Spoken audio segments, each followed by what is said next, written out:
Halito, and welcome to Native Chalk Talk, a podcast by natives for all.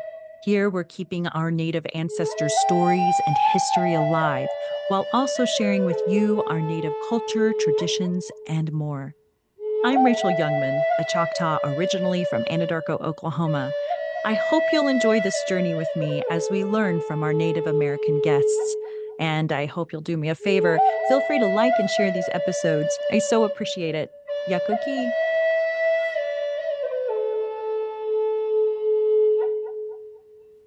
So, there are a few types of blankets out there, which I didn't know that until I started digging into the information that you've been putting out there. So let's start with trade blankets. I know that you've mentioned that term a few times. What are trade blankets? Well, okay, so a trade blanket is always a wool blanket. Now, it may be part wool and part cotton, but it's primarily wool. So a Pendleton blanket at today is 84% wool and 16% cotton. And the cotton is there only for durability. Okay. The mixture of the two makes the blanket last longer. So, and that's been going on for a long time. The original Pendleton blankets were 100% wool, but they found over time that cotton was an important factor that gave the blanket more strength and durability. So a trade blanket is always wool. Now, there's also a type of blanket called a camp blanket that we haven't discussed at all. Now, Okay. these are also American Indian patterns, but these are in cotton. And these were made starting about 1915, 1920.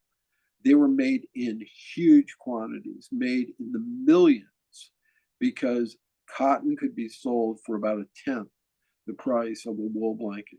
Right. And there were also no copyright laws that were enforceable. So if Pendleton came out with a great looking design and the cotton manufacturer wanted to rip off the design, they could totally do it and get away with it. And they Wow. could sell the blanket that Pendleton was selling for $9 or $10 for $1 or less. And those blankets are called camp blankets because a lot of kids went to summer camp with those blankets. Okay. And And so those were sold almost primarily through department stores, J.C. Penney, W.T. Grant, all the big department stores, Sears, all the big department stores of the day. And they right. were also used in carnivals as prizes. So if Shows the you were, difference in what they were worth, right? yeah. So a carnival operator could buy these by the gross and, for 75 cents a piece probably, and offer them as prizes. So again, these are also highly collectible because there was a type of pattern they could do that the wool manufacturers could not do. It was called Yeah. ombre. Ombre patterns, you have your colors shade into each other, and it's a very, very beautiful effect. They couldn't do that at the woolen mills because the only way you can do this is to stop your loom and feed in a new color of yarn. And it's Mm. so labor intensive that the wool manufacturers didn't even bother with it. It was only done by really one mill. Excuse me. There was a mill called Beacon Manufacturing that was originally in Massachusetts but relocated to North Carolina. And they literally would make 20 million blankets in a year. And of those 20 million, at least 50% would be Indian patterns. Wow. So that's staggering. No one knows how many blankets the woolen mills made. But when Pendleton first started, I would guess that there are years they made less than 5,000 blankets total. Mm. Big difference. So obviously, though, the cotton Indian camp blankets were not nearly as warm, right, as Well, the, the trade blankets. they were never embraced by the American Indians. Never. Ah, To find a cotton blanket on an Indian reservation or an Indian hands, reservation or not, that was brought there by somebody else. That was mm, not anything that an American Indian thought of as being legitimate. That was like, that's like an off brand, that would be like, yeah. that would be buying like, bread in a can, you know. I love it. Bread in a can. Well, Well, it's just like, okay, seriously, what are you doing with that counterfeit blanket? That's not a trade. It's not even gonna keep you warm. You're gonna freeze Yeah. to death. So this was strictly a Caucasian thing. Gotcha. And there's a lot of collectors for those because they're more prevalent. If you call me and go, I need a bunch of camp blankets, I can offer you far more of those because they Yeah, made so many more of those. sure. Uh, so they're more easily obtained, but even those still not that easily because they're 100 years old. Yeah. Oh, totally. Well, Yeah, now something interesting about those such as yourself who collect the earliest of the Pendleton blankets is that these older ones probably weren't even owned by American Indians. And why is that? that's absolutely true because American Indians always had the opportunity to buy or trade for a new blanket and Hmm. look forward to releases of new blankets the way a fashionista would look forward to a new line of clothing from whichever designer she favored, Versace Right. or Dior, Prada. It was exciting. This was a primary element of your apparel and your look. You know, Right. you wanted to have a cool looking blanket, and so the American Indians also tended to use things until they were no longer usable. And Exactly. so they would get damaged. If you're obviously standing around a fire, you're going to get a spark. Your blanket is not going to be as pretty as it once was. So Hmm. you're you're going to go to a trader and eventually you're going to replace the blanket you have because you've used yours or you've damaged yours. And the trader didn't want an old blanket. They probably just threw them away. So there was really no reason for these things to survive, to be honest, because they really didn't have value associated with them until really the 1980s. And Mm. even then, it wasn't that much money compared to Navajo rugs that have had a lot of interest and a lot of Yeah. value for 200 years. Mhm. So, so most of the early blankets that exist because they were owned by Caucasians. Hmm. So, Yeah, so that's it's, a good point. I would have never thought of it that way. yeah, I think in all this time, again, I've been buying and selling these for 54 years, and I do this every day. And Hmm. even when I was a comedy writer, every day I looked for these or had a conversation about them or did something regarding them. I was always on the hunt. I'll always be on the hunt. And in all Hmm. that time, and with all the American people, American Indian people, I've been lucky enough to meet.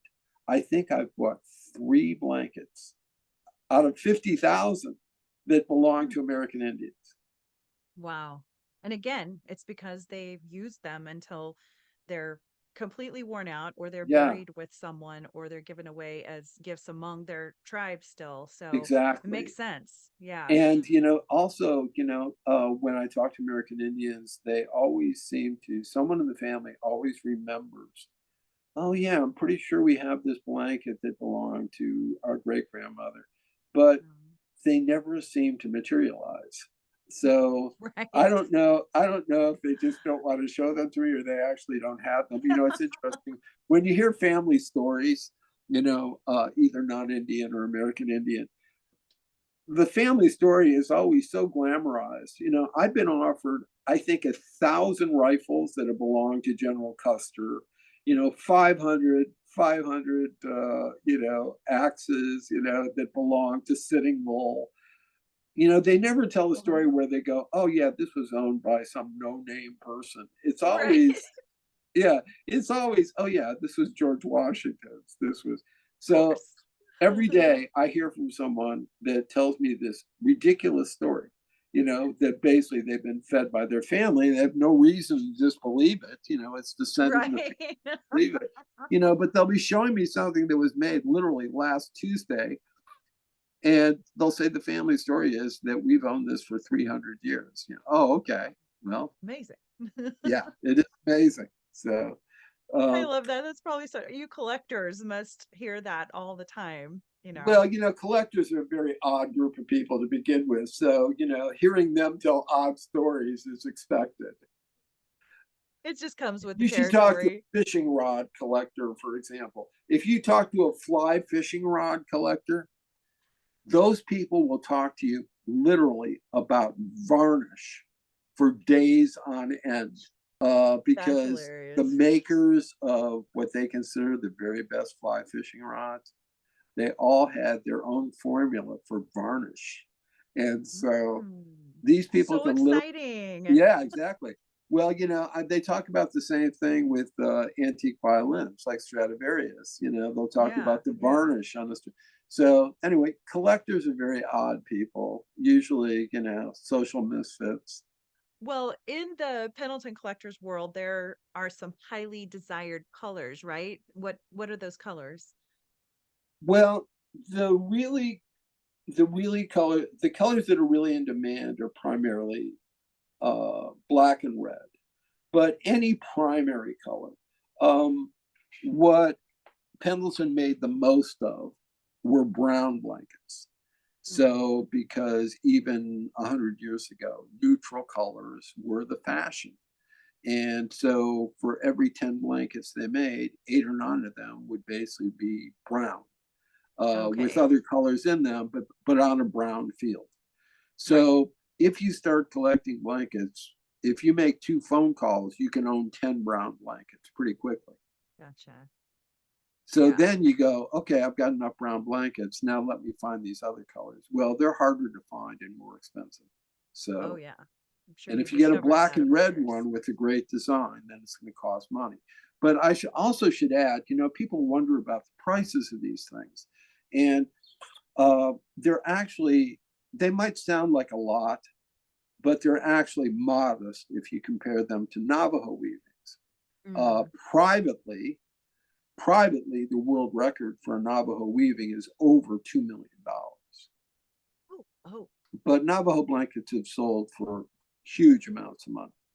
Whereas with trade blankets, the most expensive blanket I've ever heard of selling was $28,000. But most of them, you could get a blanket, you could get an absolutely gorgeous blanket from me that's 100 years old that would run you maybe $1,000, $1,500, okay.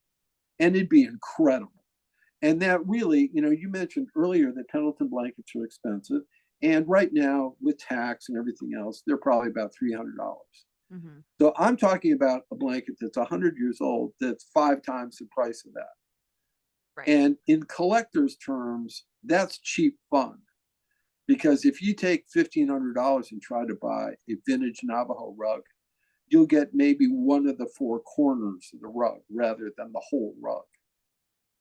It's Right. really, by collector standards, if you're a car collector or something, $100,000 is nothing. $200,000, Yeah. millions are possible.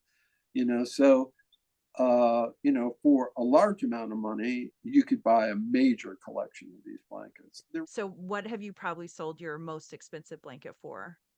Well, I've sold blankets for 10,000, 15,000, but those are one out of 1,000 or 2,000 or 3,000 blankets.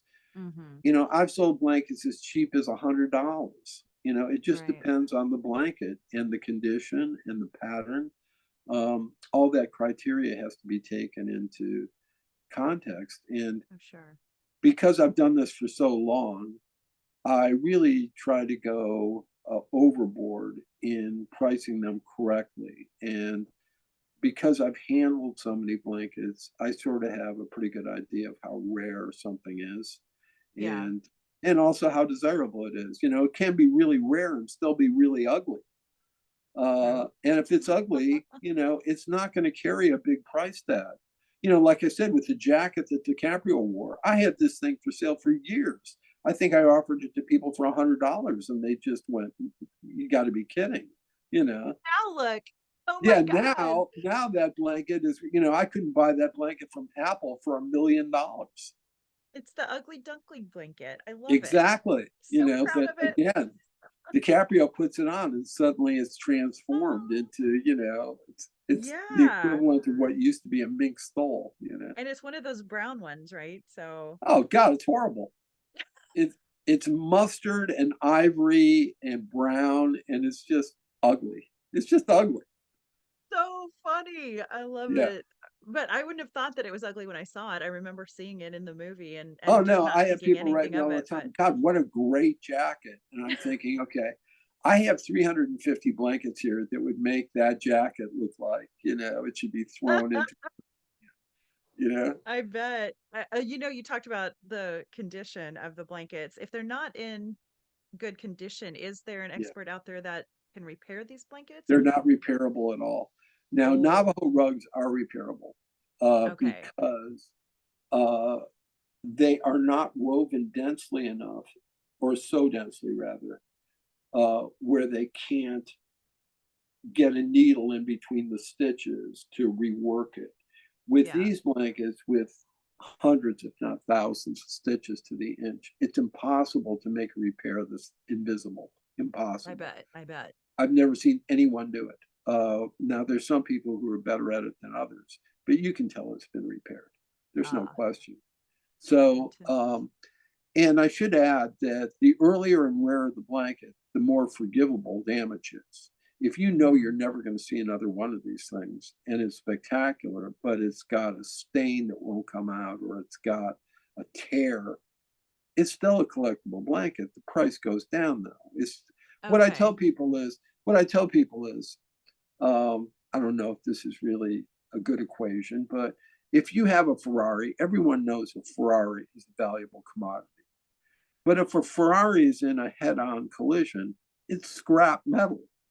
Right. And that's exactly what, I would say the same for the blankets. If it's a great blanket, but it has been abused over the years, then you've just got a crappy looking blanket. It's a crappy looking old blanket and the value goes down. Um, so who are these people that are typically selling these blankets? I mean, are they just individuals who have them laying around at their grandparents' house and what's the deal with that?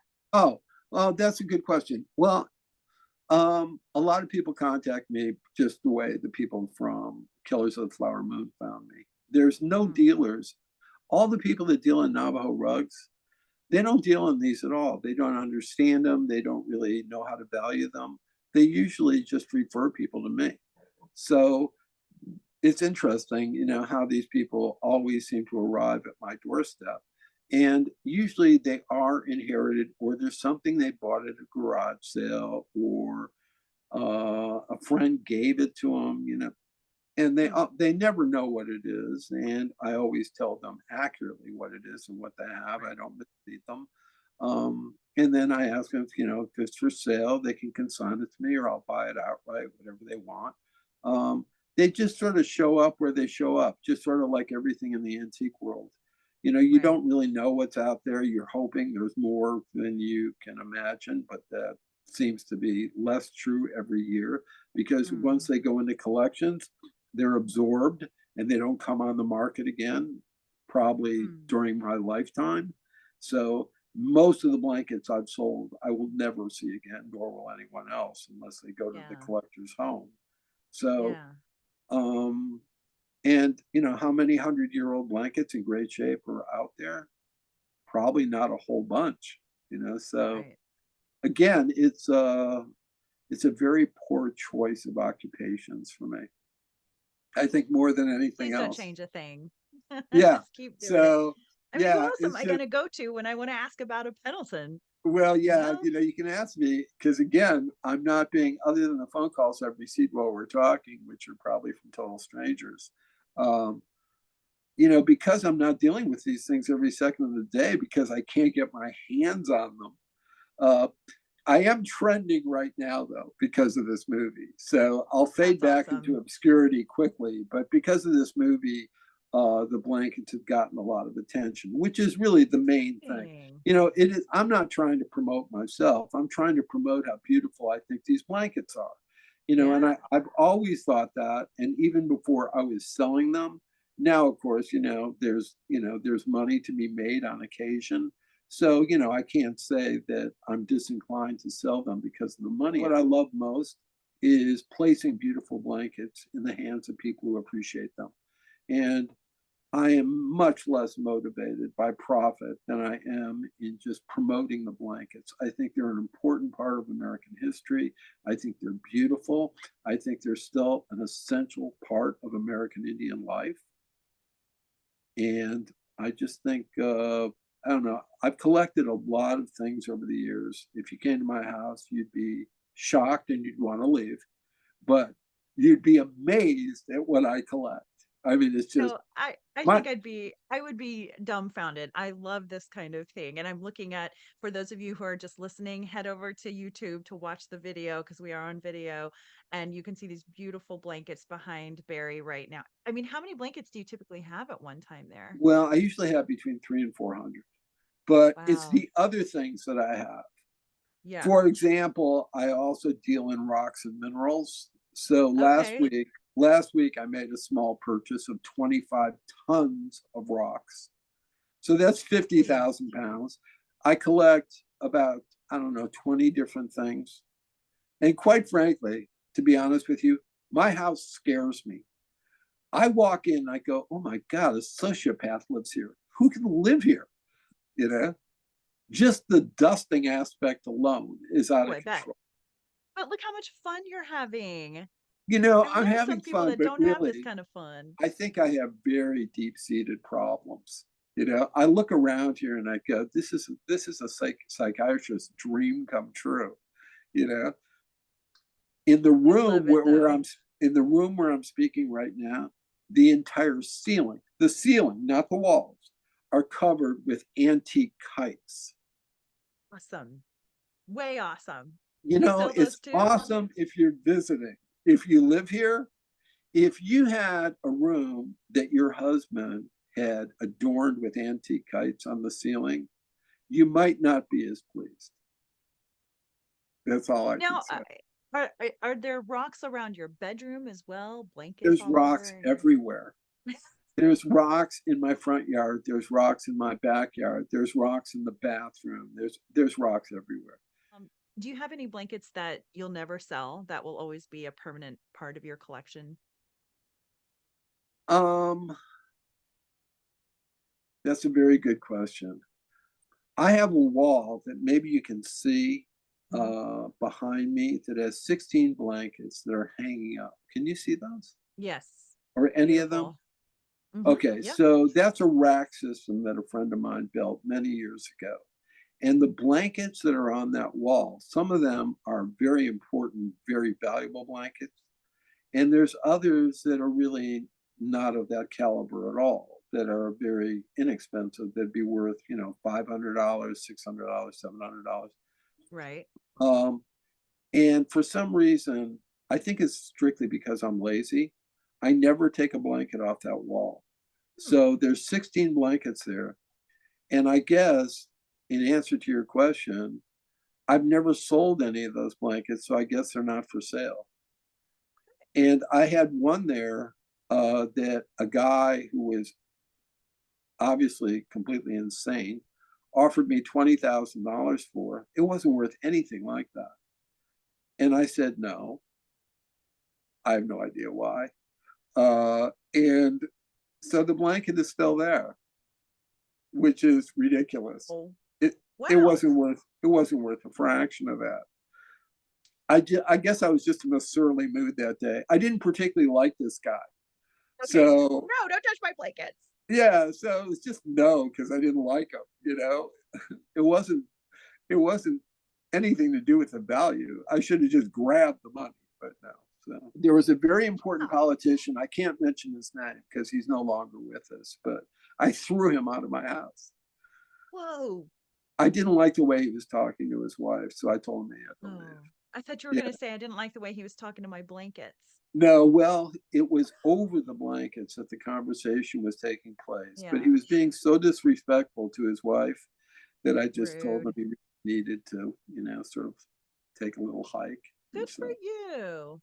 Thank you for standing up for women.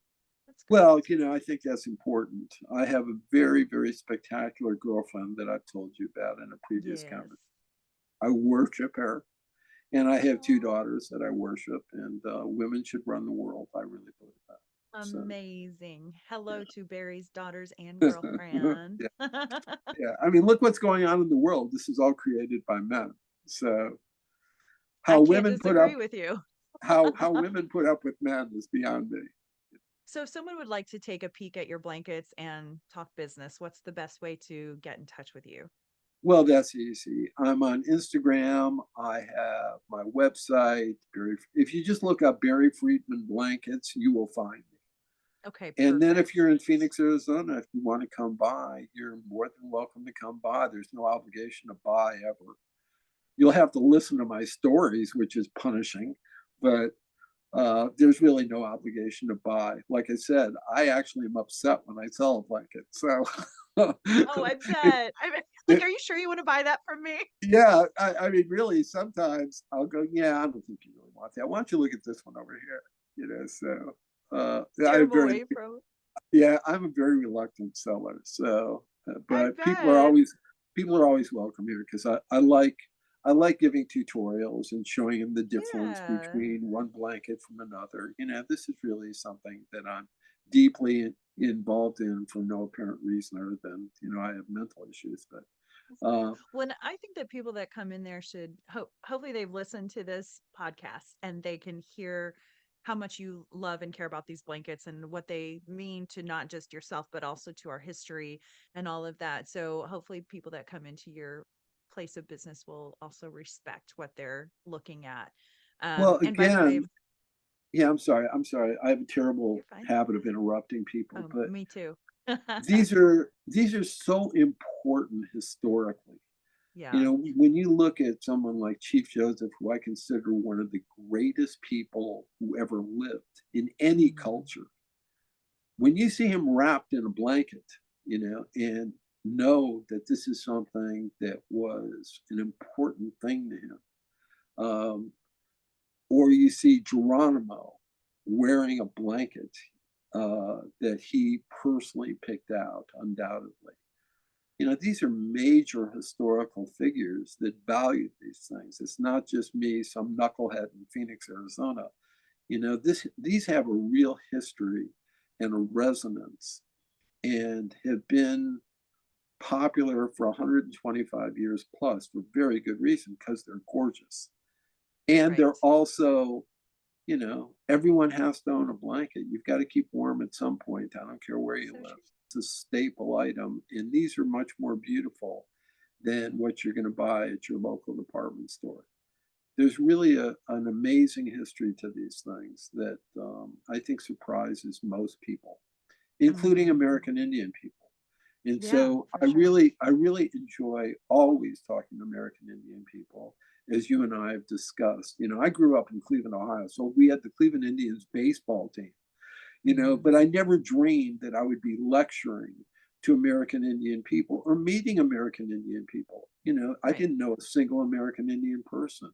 And so that's been a wonderful thing in my life. I've met some just incredible people, and to hear the Awesome. stories of their cultures and their families and just, understanding their world a little better has been such a blessing to me. I definitely feel the passion about both the blankets that you're collecting and trading and selling, but also just the expertise. Just you've learned so much over the years. And what's really cool is you've taken those and put that passion into some books. These are some of the most beautiful books I've ever seen. Oh, Two thanks. books, colorful pages of the Pendleton blankets, And and bad tell us jokes. and And bad bad jokes. jokes. Yeah. It's perfect. It's something for everybody. Yeah. And my second book, I didn't have an editor and I self published. So I literally went crazy. To be honest, it's it's a blanket it's a blanket book, but it's really a joke book with pictures of blankets. And so if you don't like my sense of humor, you're in deep trouble at page one. That's So, hilarious. but the pictures are gorgeous. So just don't Yes. read the text. If you don't like my humor, just don't read the text, but look at the pictures because they're fabulous. Tell us the name of your two books and where people can find them. Well, my first book's out of print. So if you're going to find I that, it's, noticed that. yeah. So Goodness. I'm revising that book. So the original book was 304 pages. The new version, if I ever get it done, is going to be over 500 pages because I'm Wow. adding pictures of at least 200 blankets. Um, It's exciting. and it's been out of print for quite some time. So this is going to be like an enormous book. It's going to be Barry's Blanket Bible. And it's going to weigh probably 7 or 8 pounds. This thing's going to be Hey. ridiculous. And but it'll be the last word I ever write because it's going to be as comprehensive as I can make it. So that book's out of print. The only way you can get that book is to look on eBay or Amazon and Mm-hmm. hope that someone is selling it cheap because they've been as high as $2,000. Yeah. Um, I was originally gonna just go get one. And I was like, yeah, oh, okay, it's $500 on eBay. So yeah. I'm Well, not saying it's not worth it, but yeah, no, it's not worth it. Trust me. Uh, stop. there's used copies sometimes that show up. It was originally printed at $50, and Okay. that was in 1991, I think, or I'm not sure. No, 2002. I don't really know when I wrote anything, to tell you the truth. But anyway, when it was originally printed, it was $50. Once in a while, something shows up, usually used, that will be 40 or 50 or $75. So that'd be the bargain price because they are 400 or 500 in new condition Okay. on Amazon. So that book I can't provide. But my Yeah. second book, and I want to discuss the title of my second book because I had 12 years to think about a second title. So the original book is called Chasing Rainbows, Collecting American Indian Trade and Camp Blankets. The second book, after 12 years, Drum roll, please. yeah, this is what the comedy writer, allegedly the creative writer, came up with after 12 years, was still Still chasing chasing rainbows. rainbows. I came up with the word still after 12 years of thinking You about know, this. it's subtle. It's you gets to the right to the Yeah, point. Yeah, yeah. I like it. I thought it was a creative breakthrough. Uh, the way I wanted it done was to look like it was a rubber stamp, with still, so it looked like a court document, but it didn't turn Oh, out that way. So now it just looks stupid. And anyway, but it's a beautiful book. I had a great yes. photographer. So that book is available. So if Okay. people want to go to my website, you can buy it on my website or you can contact me and I'll tell you how to get it. And I Yeah, sell lots and lots absolutely. of books. And I'm much better about selling books than I am blankets. I gladly sell a book where I, sometimes cry when I sell a blanket. So Oh, right, yeah, right. Easier yeah. to get those off the shelf, but Yeah, I can get the books reprinted. I can't get the blankets remade. So so true. So true. Well said.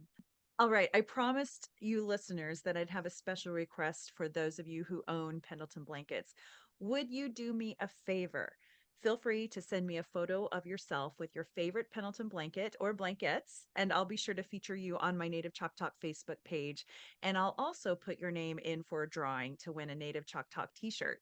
So let's see all those beautiful blankets, oh, y'all. that's a good deal. Yeah, you can do Well, it too, Barry, if you'd let like. me throw in something from my end. Okay.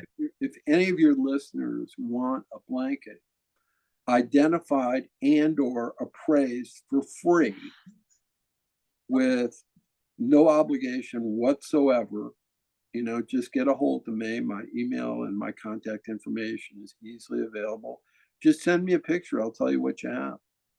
That's amazing. Thank you for that, Barry. I didn't know Barry was going to offer that to us. So, yeah, feel free to let us know. And in fact, again, you can find Barry on his website, barryfriedmanblankets.com, and on social media if you look for Barry Friedman Indian Blankets. I'll put that information on my Facebook page as well as if you're watching YouTube, you'll be able to see those sites there. So, thank you, Barry, for that. And before we go, are there any words of wisdom you'd like to share with our listeners? My children can tell you I have no words of wisdom, really, No none. words. Any words of wisdom that I have, I don't recall because I'm old now and my memory is shot. Uh, I don't remember what I told you 5 minutes ago, but I'm sure it was brilliant. Um, I'm just I would just say, if you've got one of these blankets, cherish it. Make sure that now I want to tell people how to preserve them. Do not put it in plastic. The best thing for an old blanket, number one, is you want to keep it away from a moth. You don't want that. So moths like really dark places, and they like blankets that haven't been unfolded for a long time, that have just been left, folded and, not touched. So you want to shake out a blanket once in a while. You want to keep it where there's some light, but not a lot, because sunlight will fade it. So you don't want to put it on a chair next to your window. But if you're going to keep the blanket, the best way to do it is to roll the blanket rather than fold it, like Ah. they do in an Oriental rug shop, and Hmm. keep it within a 100% cotton blanket, or excuse me, a cotton sheet, rather than putting it in plastic. Eventually, plastic is going to hurt your blanket. It Oh, might be okay. 50 years, but it's not what a museum would recommend. So what you want is 100% clean cotton sheet. But the best thing is just sort of to keep the blanket where it's visible, shake it once in a while, and it'll probably be fine. There you go, folks. The expert himself, who has 300 or 400 blankets right now in his home. That's such good advice. And I absolutely love that you care about these blankets and about our listeners' blankets as well. So thank you for that. The Pendleton blanket kept our American Indian population both warm and stylish. But these blankets were also buried with those who had gone to meet their creator, and they were passed along to family members. Perhaps the history of our people is woven into the blankets, much like the yarn is woven together. Whether you own a new or old Pendleton, I hope you'll admire it as more than just a blanket, but as a piece of the stories of our past, present, and future. Yakuki Berry for joining me today and for sharing about these beautiful blankets. Thank you. Thanks so much. I really enjoyed talking to you. Absolutely. Thanks for listening to Native Chalk Talk. Be sure to join our community on YouTube, Facebook, Instagram, and Twitter, and check us out at nativechalktalk.com. Stay tuned for the next episode. You're going to love it. Yakuki. Thank you, my friends.